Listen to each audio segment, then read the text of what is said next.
السلام عليكم ورحمة الله وبركاته. أهلا بكم في قناتنا. اليوم راح نتكلم عن موضوع مهم جدا، وهو كيف نصنع روتين صباحي يمكن أن يغير حياتنا بشكل جذري. تخيل معي أنك تستيقظ كل صباح بنشاط وحيوية، مستعد لمواجهة يومك بكل ثقة وإيجابية.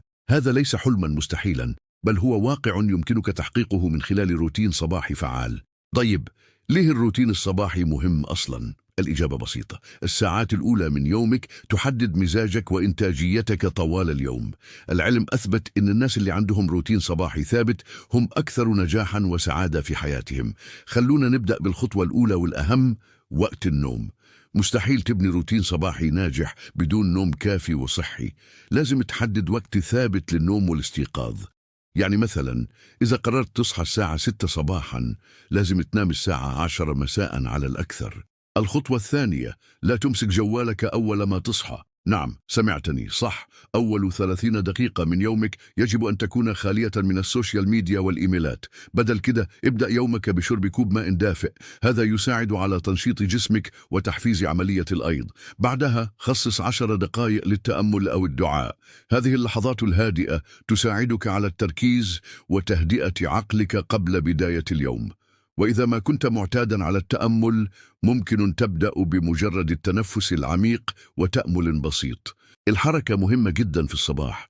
مش لازم تروح الجيم، ممكن تمارين بسيطة في البيت لمدة 25 دقيقة. حتى المشي السريع حول البيت أو في الحديقة كفاية. الرياضة الصباحية تطلق هرمونات السعادة وتزيد نشاطك. وقت الفطور لا تتجاهله، فطور صحي ومتوازن يعطيك الطاقة اللي محتاجها لبداية يومك. ركز على البروتين والفواكه والحبوب الكاملة. تجنب الأكل السريع والسكريات. نقطة مهمة جدا: التخطيط. خصص 10 دقائق لتخطيط يومك. اكتب أهدافك وأولوياتك، هذا يساعدك على التركيز وتحقيق إنجازات أكبر. طيب، كيف نبدأ بتطبيق هذا الروتين؟ البداية تكون تدريجية، ما تغير كل شيء مرة واحدة. ابدأ بتغيير بسيط، مثلا ضبط وقت النوم والاستيقاظ. لما تتعود على هذا التغيير، أضف عادة جديدة. المرونة مهمة، ما تكون قاسي على نفسك. في أيام راح تصعب عليك المتابعة، وهذا طبيعي. المهم إنك ترجع لروتينك في اليوم التالي. نصيحة ذهبية: اجعل روتينك ممتع. أضف الأشياء اللي تحبها. ممكن تسمع موسيقى هادئة، تقرأ كتاب، أو تتأمل منظر الشروق. خلي الروتين يناسب شخصيتك وأسلوب حياتك. تذكر، التغيير يحتاج وقت. الأبحاث تقول إن تكوين عادة جديدة يحتاج من 21 إلى 66 يوم، فما تستعجل النتائج. ركز على التقدم البسيط كل يوم. النتائج اللي راح تشوفها مع الوقت راح تذهلك: تركيز أفضل، طاقة أكثر، إنتاجية أعلى، مزاج أفضل، وحتى علاقات أقوى مع من حولك. وأخيرا، تذكر إن كل شخص فريد.